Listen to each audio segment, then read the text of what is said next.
escreveu aquilo, né? Quais são as fontes que aquela pessoa usou, etc. Né? Então, por exemplo, se você, eu uso também muito internet, ok. Você coloca em qualquer assunto no Google, põe Arquimedes. Né? Um dos primeiros resultados que vai aparecer é o quê? Wikipédia. Né? Quase qualquer assunto que você põe acadêmico, uma das primeiras coisas que aparece é o Wikipédia, você vai lá, clica e vai ler, e é uma enciclopédia eletrônica, então deve ser sério. Ok, mas como que a Wikipédia é construída? Né? Como que ela foi criada? Primeiramente, só existia em inglês. Ela foi criada em inglês inicialmente, pegando a edição de 1911 da Enciclopédia Britânica, que não tinha mais direitos autorais, os direitos autorais já estavam vencidos, e se escaneou, passou um programa de reconhecimento de caracteres, OCR, em tudo, né? E se colocou dividido em verbetes na internet. Essa é a origem da Wikipédia, é a Enciclopédia Britânica de 1911. Aí, o pessoal pediu colaboração voluntária das pessoas que quisessem melhorar o que estava lá, atualizar, mudar, passar para outros idiomas, esse negócio todo. E todo esse trabalho é, até hoje, voluntário. Né? No caso da Wikipedia em inglês, a gente pode dizer que a qualidade é razoável, bastante boa. Né? Com o passar do tempo, foi melhorando. Por quê? Porque podia ter sido uma coisa caótica. Né? Uma pessoa melhorava, o outro piorava e ficava oscilando. Né? Mas com o tempo se estabeleceram alguns critérios. Né?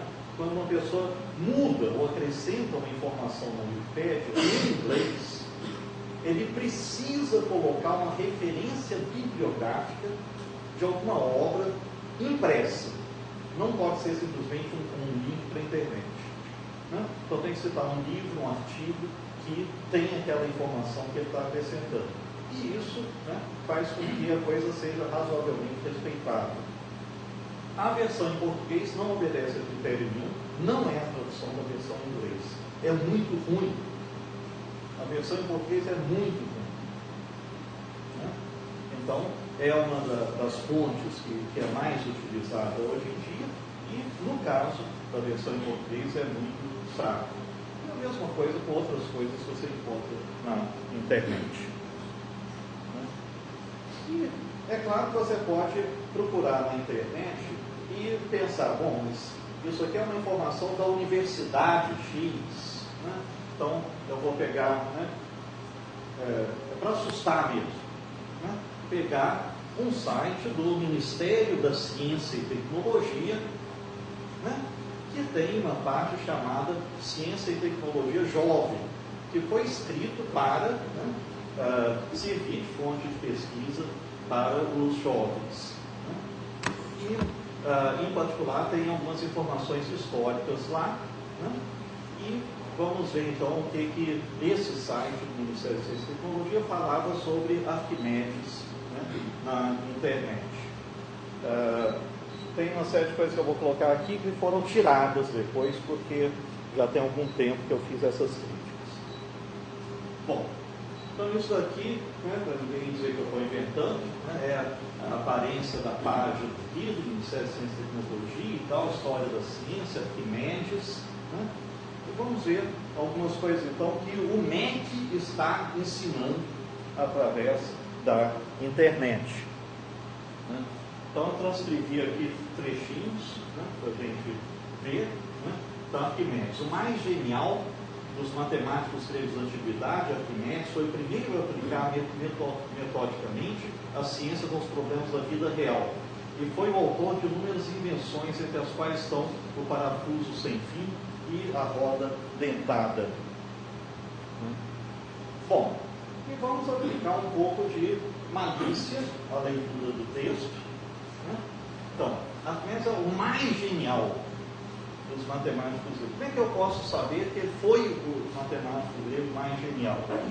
Quer dizer, não tem outros matemáticos importantes na antiguidade? A gente já não ouviu falar de Pitágoras, né? Ou de Apolônio, de Tales, de Euclides. Ok, como é que você compara, né? Então, Arquimedes é o mais genial. É uma frase vazia. Vazia. Né? Se você for para a biografia de Euclides, provavelmente diz a mesma coisa. Que Euclides foi o mais genial do outro. Tá? Isso é questão de marketing. Não quer dizer nada. Você não tem nenhuma avaliação. Você não pode dizer qual foi o melhor. Você tem uma opção de matemáticos importantes, cada um deu a sua contribuição. Né? Bom, e Arquimedes foi o primeiro a aplicar a ciência aos problemas da vida real. Bom, tem certas expressões, né, que quando a pessoa é treinada em história da ciência, acende imediatamente uma luz vermelha quando a gente vê certas coisas. O primeiro. Né? Isso é um palavrão em história da ciência. Quase sempre que você diz que fulano foi o primeiro, aquilo lá é uma bobagem. Né? Primeiro aplicar a ciência aos problemas da vida real, então ninguém antes dele utilizava a ciência na vida real, né? E aplicações da geometria prática pelos egípcios e mesopotâmios, 1000 anos antes de Arquimedes, que é uma coisa que a gente estuda, né? De onde que saiu a geometria? Né? O estudo dos egípcios e mesopotâmios, aproximadamente, pelo menos 1500 anos antes da era cristã, né? E pelo menos 1200 anos antes de Arquimedes nascer. Né? E astronomia, né? Uma ciência altamente desenvolvida muito antes de Arquimedes. Então Arquimedes não é o cara, né, que vai começar tudo. Tem muita história antes dele. E Arquimedes foi o autor de inúmeras invenções, entre as quais o parafuso sem fim, a roda dentada. Como é que a gente pode saber que ele inventou essas coisas? Né? Será que tem algum registro de patentes, né, de Alexandria, que vai dizer, não, ele registrou a patente da roda dentada? Né? Não tem. Não tem. Né? Normalmente esses inventos práticos são coisas que ninguém sabe quem que criou. Quem criou a primeira carroça com rodas? Ninguém sabe. Quem criou o primeiro arado? Né? Quem criou o primeiro balde? Né? Coisa desse tipo. Quem criou a primeira roda dentada? Ninguém sabe. Né? E a questão também é se Arquimedes se via, ele próprio, como um grande inventor, ou se ele se via de outra maneira. E a gente sabe que ele se via como um matemático. Né? Ele não era primariamente um inventor. A contribuição que ele deu e que é reconhecido desde a antiguidade por quem já estudou as obras dele, é de que é um excelente matemático e não um professor pardal. Bom, outra coisinha, né, boba, mas que tem coisas bobas que servem de pistas, que eu já vou mostrar. Né? A antiguidade se escreve com A maiúsculo. Né? E analisando essas coisas todas, né, sempre me ocorre pensar, bom, o texto da Ciência e Tecnologia Jovem do Ministério da Educação não tem assinatura, a gente não sabe quem escreveu. Né? Provavelmente copiou de outro site. As coisas vão sendo copiadas, né, e repetidas na internet. Né? E depois a gente vai ver alguns detalhes aqui sobre a origem, né, dessas informações. Né? Mas é fácil você localizar sites diferentes que têm frases idênticas. Como é que você faz? Você coloca uma frase inteira entre aspas no Google. Quando você coloca entre aspas, significa que vai procurar exatamente aquela expressão. Né? Então, pegando a primeira frase e colocando no Google, eu achei, por exemplo, esse outro site daqui, né, que tinha a mesma coisa. Né? Então, mais genial, os matemáticos gregos da antiguidade, né, foi o primeiro a ficar metodicamente lá. Né? Então, um site vai copiando o outro. É extremamente comum isso daqui. Bom, continuando com o texto do site do Ministério de Ciência e Tecnologia. Arquimedes também desenvolveu o princípio da alavanca, demonstrou que um pequeno peso situado a uma certa distância do ponto de apoio da alavanca pode contrabalançar um peso maior situado mais perto. Sendo assim, peso e distância são inversamente proporcionais. Né? Então isso também está nos livros didáticos. Os professores também falam que o princípio da alavanca é de Arquimedes. Né? Mas a gente tem um problema. Né? As alavancas e outras máquinas já eram utilizadas muito antes de Arquimedes nascer, né? E a lei das alavancas já era conhecida, muito antes. Né? Quem que inventou a alavanca? Também ninguém sabe. Né? Mas máquinas, né, simples e poderosas necessariamente foram utilizadas para construir, por exemplo, as pirâmides do Egito. Né? E as mais antigas são do segundo milênio antes de Cristo, muito antes de Arquimedes. Né? Então você tem blocões de pedra imensos que foram erguidos e empilhados, primeiro foram cortados, né? Transportados de pedreiras muito distantes do lugar onde as pirâmides foram construídas, foram empilhados direitinho, etc. Lá dentro tem câmaras, etc. Mas isso foi feito. Né? Então, né, pegava assim 20 pessoas, cada uma segurava no pontinho e levantava. Não. Né? Tinha máquinas. Né? E às vezes máquinas faziam coisas sofisticadas, por exemplo, erguer obeliscos de pedra que existem no Egito. Então, o obelisco é uma coisa fina, né, alta. Né? Tem obeliscos de pedra no Egito, tem 30 metros de altura. O que é 30 metros de altura? É um prédio de 10 andares. E é uma pedra, não é uma coisa de concreto, é uma pedra cortada, né, direitinho, com desenhos, né, transportada de uma distância de 100 quilômetros, porque no lugar onde ela foi colocada não tem pedra, e analisando as propriedades da pedra, você sabe de onde que ela veio, transportada por rio, um troço que pesa mais de 100 toneladas. Ok, como é que você corta aquilo lá? Depois você transporta para um barco que vai carregar 100 toneladas, sem a pedra se quebrar. Porque se você apoiar isso no meio em qualquer lugar, ela simplesmente quebra pelo seu peso. Aí você leva até o lugar e você tem que colocar em pé sem quebrar também. Como é que você faz isso? Ninguém sabe. Né? Mas certamente não foi trabalho apenas braçal, puxando corda e coisa desse tipo. Eles tinham máquinas de todos os tipos. Né? Então, pensar que, né, Arquimedes aqui começou a desenvolver a alavanca e todas as máquinas é muita ingenuidade. Né? E ali se atribui ao Arquimedes, né, o princípio de que a razão entre o peso que é movido e o peso que move, a razão inversa das distâncias ao centro, né, que é o princípio das alavancas. Né?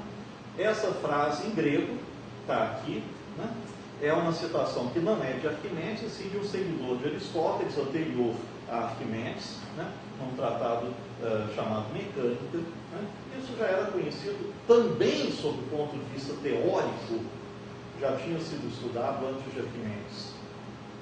Tá? Então é problemático a gente ficar dizendo que fulano foi o primeiro, né? Ele desenvolveu o princípio da alavanca. Né?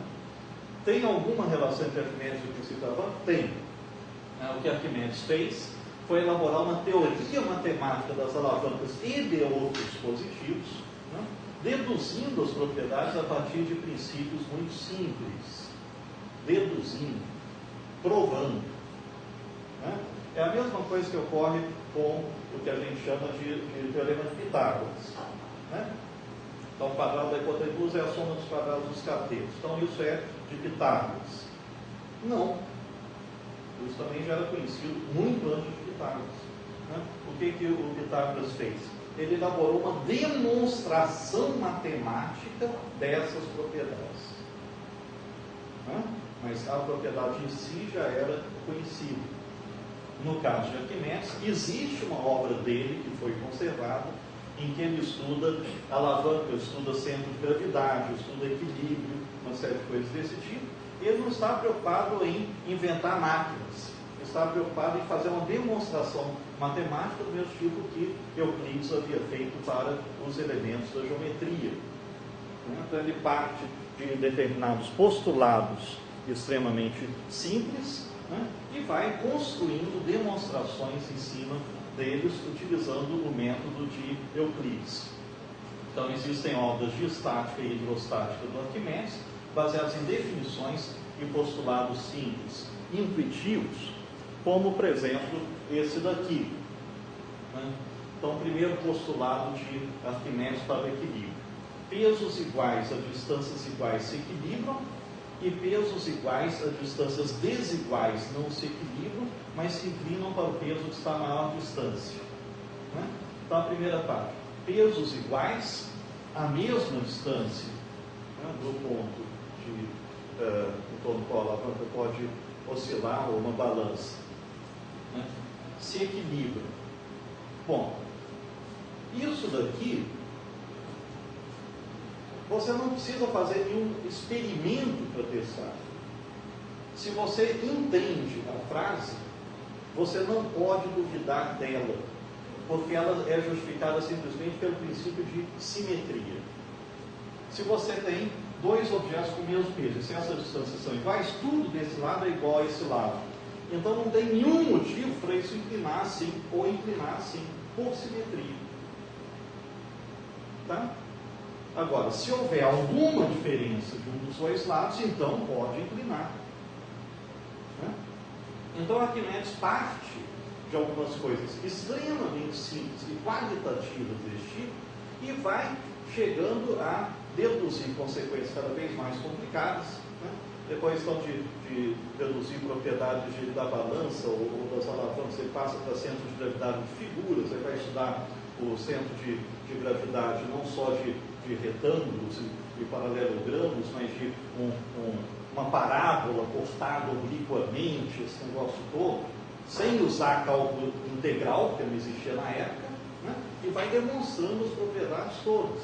É isso que é Arquimedes. Né? É um grande teórico.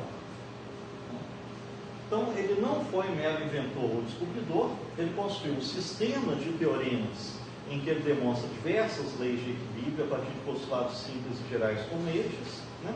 E é um sistema dedutivo, como a geometria de Euclides, que é um pouco antes dele, que já tinha feito uma coisa desse tipo para as propriedades geométricas das figuras. Né? Bom, continuando mais um pouquinho o contexto do site do Ministério de Ciência e Tecnologia. Né? Então lá a página diz: foi guerreiro e ajudou a defender Siracusa, sua cidade natal, contra o ataque dos romanos. Segundo a lenda, os romanos teriam tomado a cidade de Siracusa rapidamente, não fossem as armas engenhosas inventadas por Arquimedes. Ele teria construído guindastes mecânicos para levantar os navios e virá-los de cabeça para baixo. Nossa, que legal! Que legal! Então, Arquimedes, né, defendeu a cidade dele, né, e vejam como os romanos colaboravam. Né? Porque então tinha os guindastes lá no porto, e aí o navio vinha exatamente na posição, esperava o gancho prender, né, e virar o navio. Né? Com essa colaboração, até eu ganho uma guerra. Pelo amor de Deus. Bom, então com um pouco de bom senso a gente vê que isso daí não é razoável. Bom, Arquimedes inventou armas ou não? Pode ser que ele tenha inventado armas de guerra, né? Mas não há registros da época a respeito disso, apenas lendas posteriores. Quer dizer, não há nenhuma obra de Arquimedes sobre armas e nem obras da época em que Arquimedes viveu falando sobre armas criadas por ele. E, continuando com o site, Arquimedes morreria durante o saque à cidade. Tá, mas ele impediu que os romanos invadissem a cidade? Como que houve o saque da cidade? Em plena batalha, ele estava entretido com a solução de um problema, um soldado romano. Os romanos entraram em Siracusa.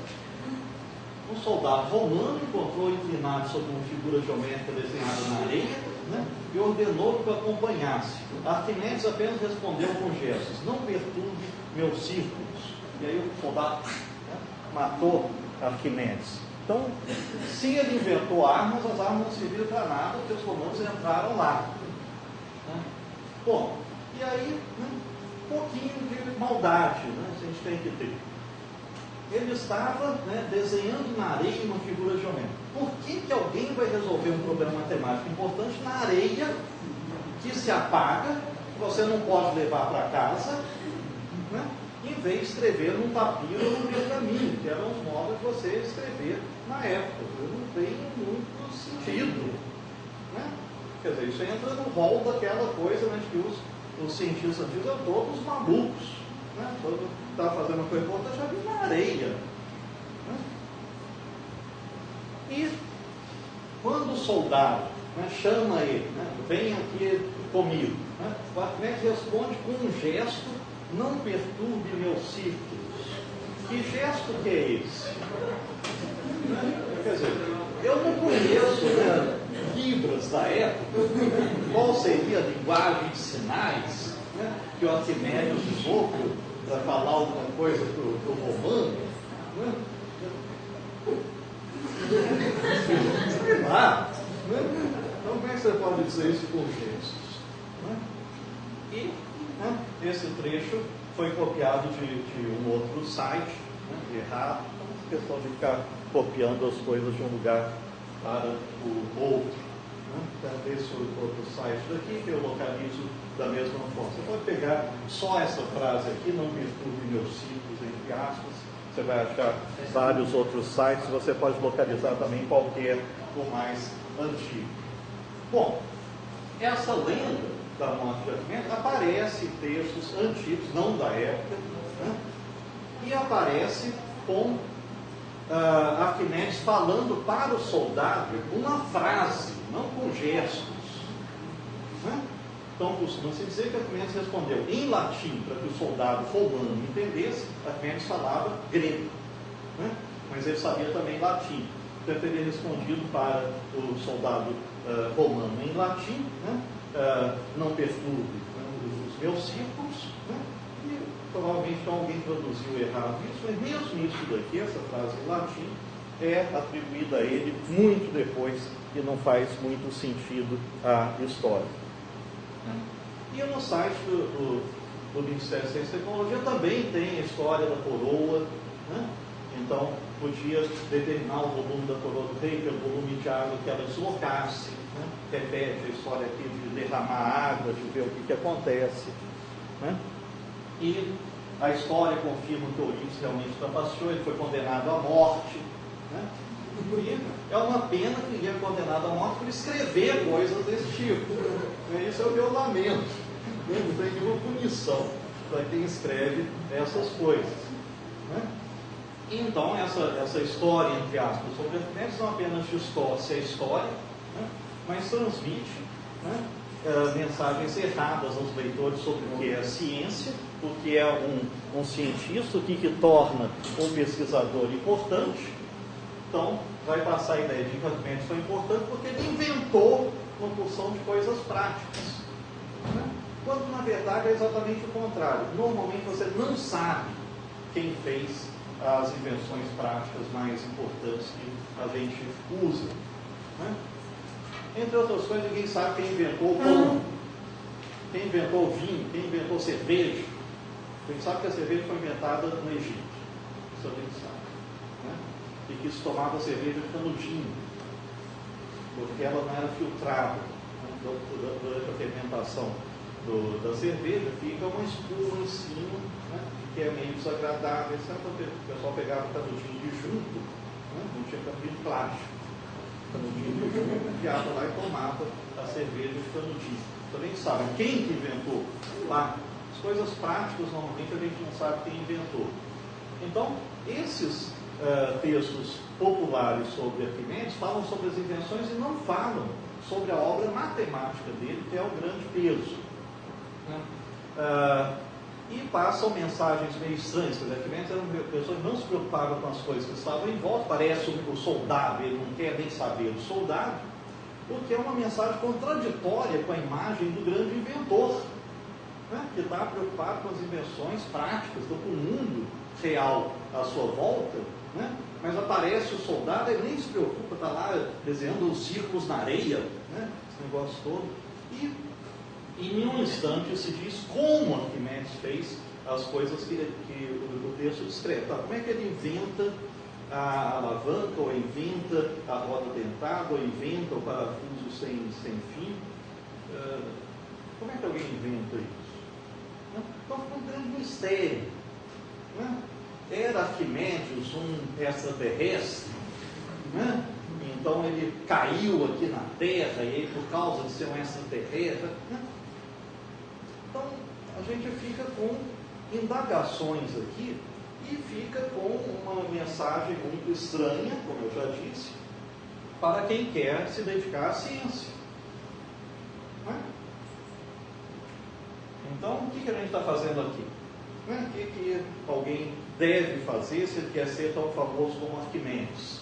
Inventar coisas. Ok, então o curso de física não é muito bom para isso.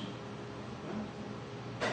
E será que Arquimedes precisa de estudar cálculo diferencial integral, física, mecânica quântica para inventar essas coisas? Não. Então, o que é a formação de um grande pesquisador?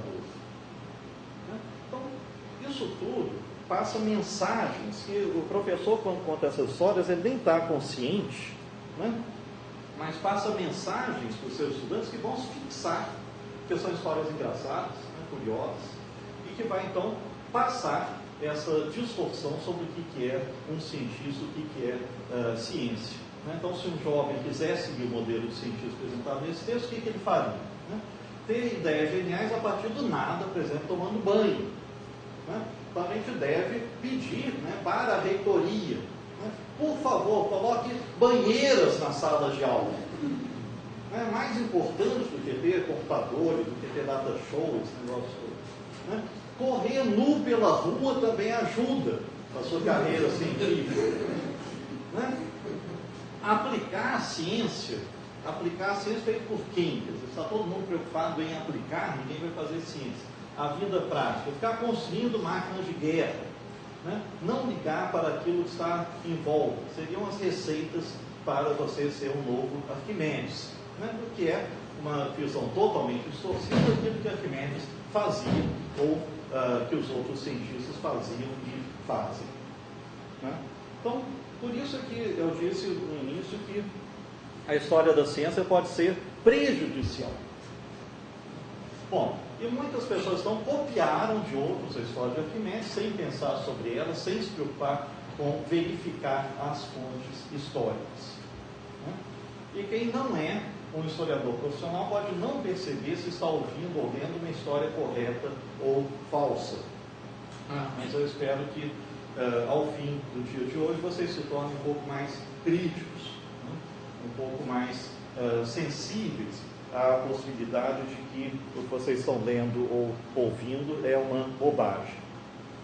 Então seria possível falar sobre Arquimedes de um modo muito mais correto, inteligente e útil do que isso que aparece, né? Sob o ponto de vista educacional, né? E pode-se mostrar como um importante cientista realmente pensava e trabalhava. Né? Então, quando eu dou aula sobre Arquimedes, 2 semanas atrás estava dando uma aula sobre Arquimedes lá na minha universidade. A gente pegou um texto do Arquimedes, né, que eu traduzi, né, dei para os alunos, aí a gente vai vendo frase por frase as demonstrações que ele faz, etc. Chega no fim e diz, nossa, como é que esse cara conseguia fazer isso? Né? Que é impressionante, né, as demonstrações que ele faz. Né?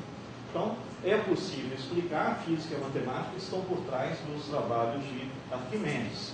Isso não é tão divertido quanto contar as historinhas. E a gente prefere as coisas light, né? Divertidas, leves, etc. E o que dá trabalho só se a gente for obrigado, né? Só se for cair na prova. Né? Bom, então, em vez de ficar contando que Arquimedes jogava água para fora da banheira, a gente pode discutir de forma adequada e útil o empuxo dos corpos e como isso pode ser utilizado para determinada densidade de corpos com forma irregular, como uma coroa. Né? E aí, então, a gente está ensinando alguma coisa mais adequada de física e de história. em vez de ficar contando que o Arquimedes virava navio de cabeça para baixo, ou lendas semelhantes, a gente pode escrever os raciocínios que ele utilizou para respeito de alavanca, centro de gravidade, né, que são extremamente engenhosos e estão documentados em obras que foram conservadas. Bom, então, como eu disse, esse estudo sobre Arquimedes e outros, né, podem ser encontrados numa página do nosso grupo, que atualmente está na USP. Então, até 1910, quando eu era professor da Unicamp, a gente tinha um site na Unicamp de História da Ciência, né? Quando eu me aposentei, né? Então o grupo foi fechado, foi extinto, e foi criado um grupo substituto na USP, né? Então o site todo migrou, né? E atualmente quem coordena o grupo é a professora Cibele Celestino Silva, da USP de São Carlos, né? Tem outras pessoas da USP e tem professores de outras instituições, como eu, né? Que são associados ao grupo. E a gente tem também um grupo na Universidade Estadual da Paraíba, né? Coordenado pela professora Ana Paula, que também se dedica para a história da ciência e ensino, né? Então, nesses dois sites vocês podem encontrar bastante coisa. Esse daqui é fácil, porque é só, se você esquecer do endereço, é só pôr no Google GHTC, que é a sigla do grupo, USP, pronto. Você cai no site, né? Então lá tem,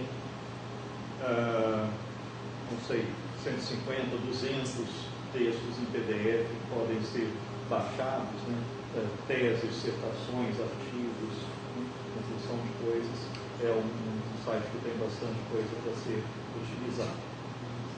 Bom, vamos fazer um intervalinho, 10 minutos, tá? E a gente passa para o nosso segundo assunto.